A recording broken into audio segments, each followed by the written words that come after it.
Hello guys, welcome back to our channel experiments and projects. So ఇదైతే మన కొత్త Telugu channel. మనకు ఆల్రెడీ ఒక ఇంగ్లీష్ ఛానల్ అయితే ఉంది. సో అక్కడ ఇంగ్లీష్ ఛానల్ కాకుండా ఇక్కడ తెలుగులో కంటెంట్ చూసే వాళ్ళ కోసం ఇది మన తెలుగు ఛానల్ అయితే క్రియేట్ చేసాం. ఇక్కడ నుంచి ఇక్కడ వీడియోస్ అన్ని తెలుగులో పోస్ట్ చేస్తాం. సో ఈ ఛానల్ కూడా మీరు ఖచ్చితంగా లైక్, షేర్, సబ్స్క్రైబ్ అయితే చేసుకోండి. సో ఇక్కడ మీరు మన తెలుగులో కంటెంట్ని యాక్సెస్ చేయొచ్చు. సో ఇది మన ఈరోజు తయారు చేసిన ఎన్ఆర్ఎఫ్ జామర్. సో మీరు వీడియో చూసే ముందు లైక్, షేర్, సబ్స్క్రైబ్ అయితే చేసుకోండి ఖచ్చితంగా. సో మనం వీడియోలోకి వెళ్దాం. సో ఇక్కడ నేను చూసుకున్నట్లయితే నాకు ఇక్కడ ఒక ట్యాబ్ తీసుకున్నా. ఈ ట్యాబ్లో నేను ఆల్రెడీ ఒక యూట్యూబ్ ప్లేలిస్ట్ అయితే పెట్టుకున్నాను. సో ఇక్కడ ప్లేలిస్ట్తో మనం ఈ జామాని టచ్ చేద్దాం.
చూసుకుందాం.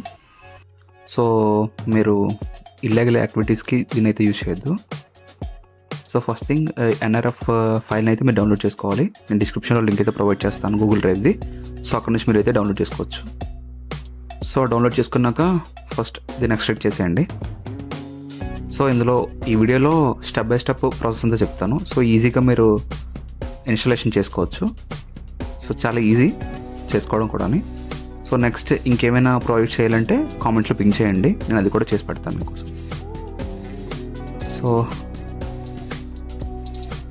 సో నెక్స్ట్ అయితే చేసుకున్నాను. సో ఫైల్ ఓపెన్ చేసుకోండి. ఇక్కడ లైబ్రరీ ఫైల్ ఉంది కదా, ఈ లైబ్రరీ ఫైల్లో ఈ 3 ఫైల్స్ని కాపీ చేసుకోండి. కాపీ చేసుకున్నాక మీ సి డ్రైవ్లో డాక్యుమెంట్స్ అని ఉంటుంది. ఈ డాక్యుమెంట్స్లో ఆర్డినో ఫోల్డర్ ఎక్కడ ఉందో అక్కడికి వెళ్ళాలి. సో ఆర్డినో ఫోల్డర్లో లైబ్రరీస్లో మన ఈ ఫైల్స్ని అయితే పేస్ట్ చేసుకోవాలి. సో అంతే, సింపుల్. సో పేస్ట్ చేసుకున్నాక నెక్స్ట్ మళ్ళీ ఆ రూట్ ఫోల్డర్కి అయితే వెళ్ళండి. సో అక్కడైతే ఎన్ఆర్ఎఫ్ ఫైల్ డౌన్లోడ్ చేసుకున్నారో అక్కడికి. సో మళ్ళీ ఓపెన్ చేయండి. సో ఇక్కడ ఎన్ఆర్ఎఫ్ బాక్స్ వీటోన్ ఉంది కదా, ఇది ప్రోగ్రామ్ ఉన్నది. సో ఈ ఫైల్ని కూడా మనం కాపీ చేసుకోవాలి. సో కాపీ చేసుకోండి. సో మళ్ళీ డాక్యుమెంట్స్లోకి వెళ్ళండి. ఇక్కడ ఆర్డినో ఫోల్డర్లో కాపీ చేయాలి. సో ఇది డైరెక్ట్గా ఆర్డినో ఫోల్డర్లో కాపీ చేయాలి. సో చూసుకోండి. సో అంతే. సో మనం అయితే కాపీ పేస్ట్ చేసుకున్నాం. సో నెక్స్ట్ ఇప్పుడు మీ ఆర్డినో ఐడియా అయితే ఓపెన్ చేసుకోండి.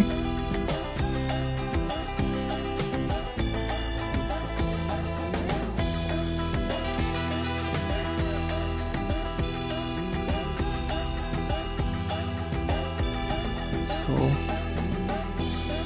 ఇక్కడ ఆర్డినో ఐడియా ఓపెన్ చేసుకున్నాక మీ ప్రిఫరెన్సెస్లో ESP32 ప్రిఫరెన్స్ లింక్ అయితే పేస్ట్ చేయాలి.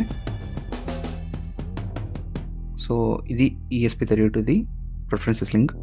సో ఈ లింక్ కూడా డిస్క్రిప్షన్లో అయితే ఇస్తాను. సో అక్కడ నుంచి మీరు అయితే దీన్ని పేస్ట్ చేసుకోవచ్చు. సో ఈ లింక్ అయితే కంపల్సరీ. సో ఓకే ప్రెస్ చేయండి. ఓకే నెక్స్ట్ మనం board manager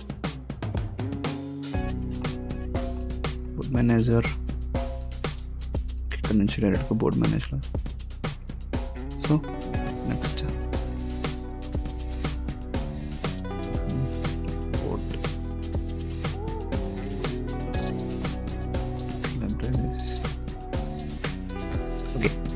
board manager. So ఇక్కడ నుంచి బోర్డ్ మేనేజర్లోకి వెళ్ళండి. బోర్డ్ మేనేజర్లోకి వెళ్ళి ఇక్కడ ESP32 అయితే సెట్ చేయండి.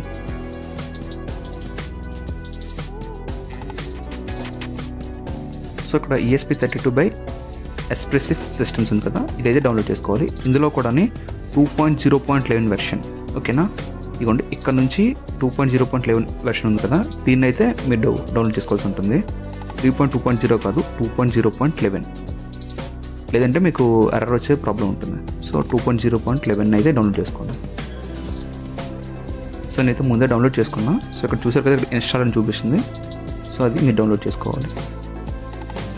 So next sketch. ఆల్రెడీ మనం అక్కడ డాక్యుమెంట్స్లో పేస్ట్ చేసుకున్నాం కదా, ఇప్పుడు అదే స్కెచ్ని మనం ఇక్కడ నుంచి ఓపెన్ చేసుకోవాలి. సో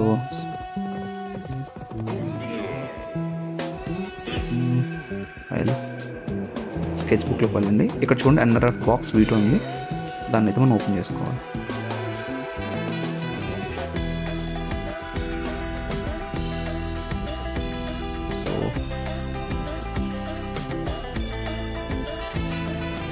బాక్స్ V2 ఓకే, బ్యాక్లో ఓపెన్ ఉంటుంది.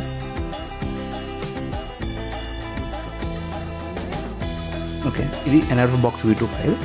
సో మనం దీన్ని సెట్ చేసుకోవాలి. ఇది మనకి ఫస్ట్లో వస్తుంది కదా, అంటే అబౌట్ సెక్షన్లో ఎడిట్ చేసుకోవడం కోసం. సో ఇక్కడ నుంచి అయితే ఎడిట్ చేసుకోవచ్చు. నేనైతే నా YouTube ID, next channel ID and mail ID అయితే ఇచ్చాను ఇక్కడ.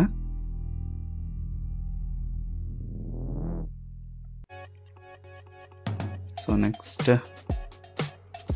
ఇక్కడ కూడా మీ నేమ్ అయితే ఇచ్చుకోవచ్చు. సో నేను ఎక్స్పీరియన్స్ అండ్ ప్రాజెక్ట్స్ ఇచ్చుకున్నా. ఓకే, నెక్స్ట్ ఇవి ఇలా ఉంచేసినా పర్లేదు, లేదంటే మీకు కావాల్సినట్టు మీరు చేంజ్ చేసుకోవచ్చు.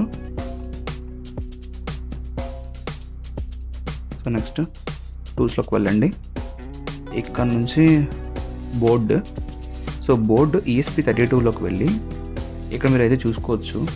సో Note 32S అని ఉంటుంది, దాని అయితే మీరు సెలెక్ట్ చేసుకోవాలి. సో అలా కొంచెం కిందకు వెళ్తే మీకు ఇది Note 32S. సో ఈ Note 32S అయితే మీరు సెలెక్ట్ చేసుకోండి.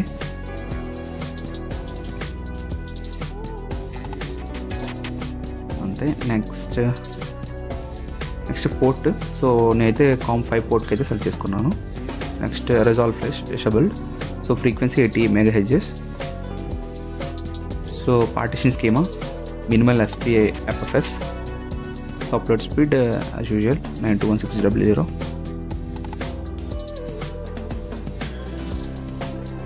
సో ఇంతే. సో మనం బోర్డ్ని అయితే సెట్ చేసుకున్నట్టే.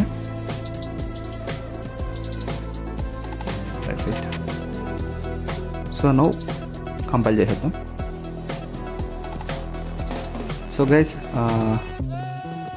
ఈ NRFతో ఇంకేమైనా ప్రాజెక్ట్ చేయాలంటే ఖచ్చితంగా మీరు కామెంట్లో చెప్పండి. సో నాకు వీలైతే నేను ఖచ్చితంగా NRFతో ఇంకొన్ని ప్రాజెక్ట్స్ అయితే చేస్తాను. సో ఈ జామర్స్ ఇవే కాకుండా ఏమైనా కంట్రోలర్స్ ఏమైనా చేయాలంటే మీరు ముందుగానే నాకు చెప్తే నేను ఖచ్చితంగా ట్రై చేస్తాను చేయడానికి. సో ఖచ్చితంగా ఛానల్కి లైక్ అండ్ సబ్స్క్రైబ్ అయితే చేసుకోండి. సో దానివల్ల నాకు కూడా చేయగలను బూస్టింగ్ కొంచెం అయితే వస్తుంది. సో కంటెంట్ నచ్చితేనే లైక్ అండ్ సబ్స్క్రైబ్ అయితే చేసుకోండి. సో అంతే. Next compiling.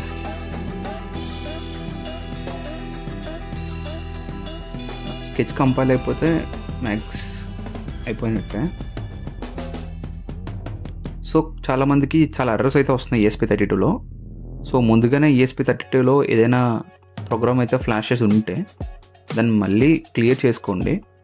సో లేదంటే ఆ డేటా ఉండిపోతే ఈ కొత్త ప్రోగ్రామ్ అనేది అప్లోడ్ అవ్వదు. సో దాన్ని ఫస్ట్ అరెస్ట్ చేసి దాని తర్వాత కొత్త ప్రోగ్రామ్ అయితే ఫ్లాష్ చేయాల్సి ఉంటుంది. సో దాన్ని అయితే మీరు మర్చిపోద్దు. సో ఎలా ఫ్లాష్ చేసుకోవాలనే దానికి మీకు ఏమైనా డౌట్ ఉంటే నాకు ఖచ్చితంగా మెసేజ్ చేయండి, నేను చెప్తా. లేదంటే దానికోసం ఒక డెడికేటెడ్ వీడియో అయితే చేస్తాం. సో అంతే. ఓకే, అప్లోడ్ అయితే అయిపోయింది సక్సెస్ఫుల్గా. సో ప్రోగ్రామింగ్ పార్ట్ అయితే కంప్లీట్ అయిపోయినట్టే బోర్డులో. ఈ వీడియోస్ అయితే చూసుంటారు. సో ప్రోగ్రామింగ్ పార్ట్ అయితే మీరు చూసారు కదా. ఇప్పుడు మన హార్డ్వేర్ సెటప్ అయితే ఎలా ఉందో చూసుకుందాం. సో ఈ వీడియోలో మనం చేసింది లాంగ్ రేంజ్ మాడ్యూల్స్. సో ఇవి ఆ లాంగ్ రేంజ్ మాడ్యూల్స్ చూడండి. ఇవి ఒక మెటాలిక్ క్యాప్తో అయితే వస్తాయి. సో ఇది లాంగ్ రేంజ్ మాడ్యూల్స్. అండ్ మీరు ప్రీవియస్ వీడియోలో చూసినట్లయితే మనం యూజ్ చేసింది మీడియం రేంజ్ మాడ్యూల్స్.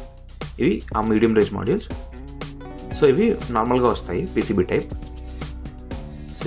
సో ఈ డివైస్లో కూడా మనం మీడియం రేంజ్ యూజ్ చేయొచ్చు, లాంగ్ రేంజ్ యూజ్ చేయొచ్చు. ఎందుకంటే రెండు మాడ్యూల్స్కి సేమ్ పిన్ కాన్ఫిగరేషన్ అయితే ఉంటుంది. సో చూసుకోవచ్చు, రెండింటికి 8 పిన్స్ ఉన్నాయి.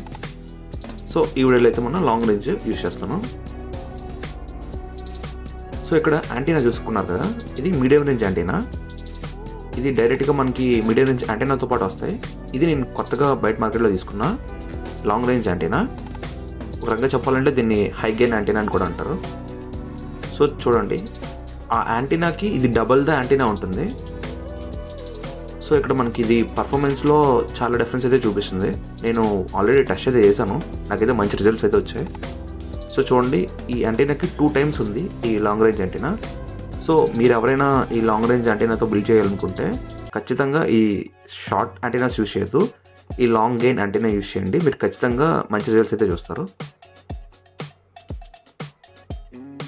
సో ఇది షార్ట్ యాంటీనా.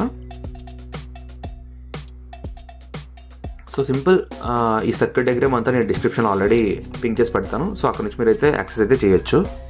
సో ఇక్కడ చూసుకున్నట్లయితే నేను 3 కెపాసిటర్స్ అయితే యూజ్ చేశాను. ఇది పవర్ స్టెబిలిటీ కోసం నేనైతే యూజ్ చేశాను. సో ఇది 10 UF 50 వోల్ట్ కెపాసిటర్. ఇక్కడ మీరు చూసుకోవచ్చు లేబులింగ్. జూమ్ చేస్తాను. సో ఇది 10 UF 50 వోల్ట్ కెపాసిటర్. సో ఈ మోడల్కి ఖచ్చితంగా పవర్ కన్జంప్షన్ అయితే చాలా ఎక్కువ ఉంటుంది. సో మీరు మంచి బ్యాటరీ అయితే యూజ్ చేయండి. నేనైతే కొంచెం చిన్న బ్యాటరీ ప్యాక్ యూజ్ చేశాను. సో మీరైతే మంచి బ్యాటరీ ప్యాక్ అయితే యూజ్ చేయండి. సో బక్ కన్వర్టర్ కూడా యూజ్ చేస్తే మీకు ఇంకా మంచి రిజల్ట్స్ అయితే వస్తాయి. సో పవర్ స్టెబిలిటీ కోసం అయితే నేను ఈ కెపాసిటర్ యూజ్ చేశాను. ఇది ఈ వీడియో కూడా నేను మన ఇంగ్లీష్ ఛానల్ అయితే పోస్ట్ చేశాను, మీరు అక్కడ నుంచి చూడొచ్చు. సో దీనికి స్క్రీన్ ఏమి ఉండదు, డైరెక్ట్గా మనం ఒక బటన్తో చుట్టుపక్కల ఉన్న వైఫైస్ని కానీ బ్లూటూత్ని కానీ మనం ఇంటరప్ట్ చేయొచ్చు. సో ఇది ఓవరాల్గా హార్డ్వేర్ సెటప్ అంటాన్ని. సో దీంట్లో కూడా మనం లాంగ్ రేంజ్ యూజ్ చేయొచ్చు, షార్ట్ రేంజ్ కూడా యూజ్ చేయొచ్చు. సో దీనికన్నా ముందు ప్రతి ఒక్కరు ఫేస్ చేసే ప్రాబ్లమ్స్ ఇవే, కనెక్షన్స్.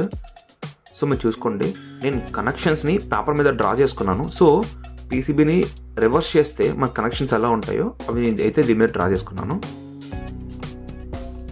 సో ఇప్పుడు చూడండి, ఈ పీసీబీని రివర్స్ చేస్తే మీరు చూసుకోవచ్చు కనెక్షన్స్.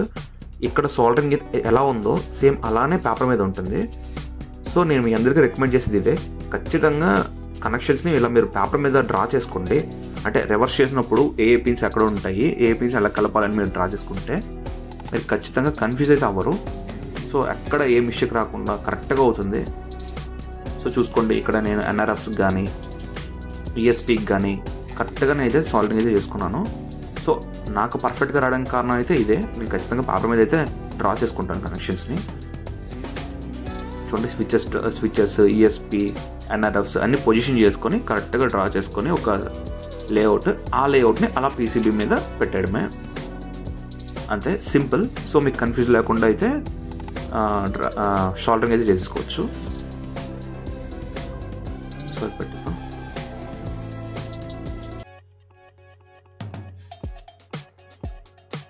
సో చెప్పా కదా, ఇది నేను యూజ్ చేసే బ్యాటరీ ప్యాక్. ఇక్కడ ఇలా గ్లూతో అంటించేస్తే సరిపోతుంది. సో నేను యూజ్ చేసేది అయితే 10,000 mAh యూజ్ చేశాను. సో మీరు కుదిరితే కొంచెం పెద్ద బ్యాటరీ ప్యాకే యూజ్ చేయండి, ఒక 5,000 mAh బ్యాటరీ ప్యాక్ అయినా యూజ్ చేయండి.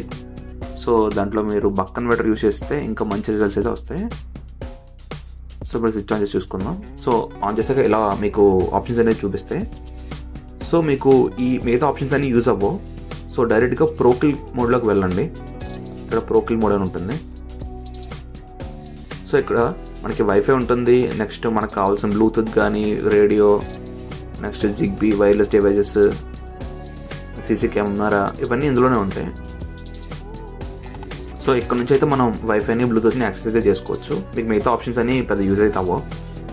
సో సింపుల్, ఇక్కడ నుంచి యూజ్ చేసుకోవచ్చు.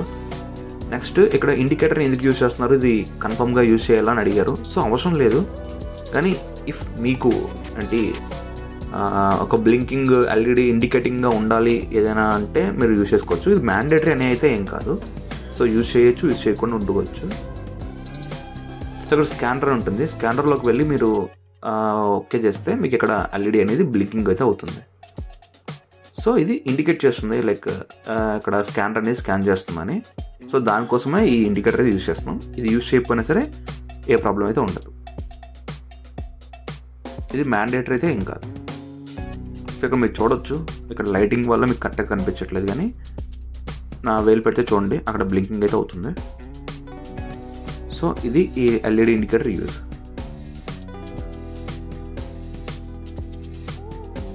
సో నేనైతే ఇక్కడ బక్ కన్వర్టర్ అయితే యూజ్ చేయలేదు. మీరైతే బక్ కన్వర్టర్ అయితే యూజ్ చేయండి. మల్టీమీటర్తో బక్ కన్వర్టర్ని 5 volts సెటప్ చేసి ఆ 5 voltsని VCCకి నెక్స్ట్ NRFస్కి ఇవ్వండి. సో మీరు ఇంకా మంచి రిజల్ట్స్ అయితే చూస్తారు. ఇది బ్యాటరీ ప్యాక్ 3.7 volts 10,000 mAh అయితే యూజ్ చేశాను. సో మీరు ఒక 5,000 mAh అయినా యూజ్ చేయండి, మంచి రిజల్ట్స్ అయితే చూస్తారు ఖచ్చితంగా. సో ఇది ఈ డివైస్. సో ఈ డివైస్ మీద మీకు ఏమైనా క్వశ్చన్స్ ఉంటే మీరు కామెంట్లో అయితే అడగండి, లేదంటే మన ఇన్స్టాగ్రామ్లోకి వచ్చి పిక్ చేసినా సరే అక్కడ నుంచి మీకు రిప్లై అయితే ఇస్తాం. సో ఫైనల్ టెస్ట్ మీరు ఎక్కడైతే ఫైనల్ టెస్ట్ మళ్ళీ ఇంకోసారి చూసుకోవచ్చు. సో వీడియోని లైక్, షేర్, సబ్స్క్రైబ్ చేసుకోవడం అయితే మర్చిపోండి. Thank you.